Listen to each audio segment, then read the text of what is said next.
Liang তখন বলে, ঠিক আছে, যদি তুমি আগামীকাল আমাকে ডিভোর্স দিয়ে দাও তাহলে আমি তোমাকে কালই টাকা দিয়ে দেব। এই কথা শুনে লিসা উত্তেজিত হয়ে বলে, আমার কোথায় যেতে হবে ডিভোর্স নেওয়ার জন্য? লিয়াং তখন মনে মনে ভাবে, ও এত তাড়াতাড়ি রেডি হয়ে গেল? কাল পর্যন্ত তো সে একদমই রাজি ছিল না, নাকি এর পেছনে অন্য কোনো উদ্দেশ্য আছে? সে সন্দেহ করতে শুরু করে, কোথাও কি সে আমার সঙ্গে কোনো চালাকি করতে চাইছে? কিন্তু লিসার মুখে তখন একটাই ভাবনা, টাকা। বড় অঙ্কের টাকা পাওয়ার চিন্তায় সে ভীষণ খুশি হয়ে সেখান থেকে চলে যেতে চায়। কিন্তু সমস্যা হয় দরজা খুলতে গিয়ে। দরজাটা সহজে খোলার কথা ছিল, কিন্তু সে এত জোরে ধাক্কা দেয় যে পুরো দরজাটাই খুলে যায়।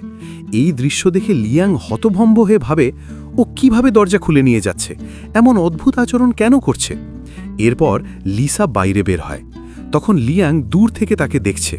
তার আচরণ লিয়াংয়ের কাছে খুবই অস্বাভাবিক মনে হয়।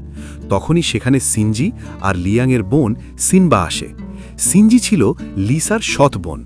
সিনজি কান্না ভেজা গলায় লিসাকে বলে, তুমি তো জানো বোন, লিয়াং আমাকে কত ভালোবাসে। তার মনে তোমার জন্য কোনো অনুভূতিই নেই। তুমি কি ওকে ছেড়ে দিতে পারো না? আমার লিয়াংকে আমাকে ফিরিয়ে দাও।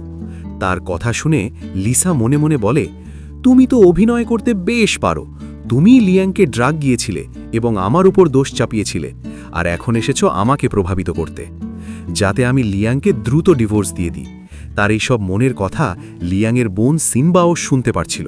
লিসা আবার নিজের মনে বলে, আমি তো ভালো করেই জানি তুমি এখানে কেন এসেছো। তুমি নিজেই পুলে পড়ে যাবে, তারপর নাটক করবে যে আমি নাকি তোমাকে ধাক্কা দিয়েছি, যাতে সবাই আমাকে দোষী ভাবে। সিনবা তখন ভাবে, সিনজি এমন লোক না যে এই সব কাজ করবে। কিন্তু ঠিক সেই মুহূর্তেই এমন কিছু ঘটে যা দেখে সে বিশ্বাস করতে পারে না। সিনজি হঠাৎ লিসাকে থামানোর জন্য তার হাত ধরে, আর পরের মুহূর্তেই সে নিজেই সুইমিং পুলে পড়ে যায়। তখন দোনো ভাইবোন নিজেদের মনে ভাবে, লিসা তো ঠিকই বলেছিল। এদিকে সিনজি সাহায্যের জন্য চিৎকার করতে থাকে। লিয়াং তখন দৌড়ে আসে সিনজিকে বাঁচাতে। তখন সে আবার লিসার মনের কথা শুনছিল।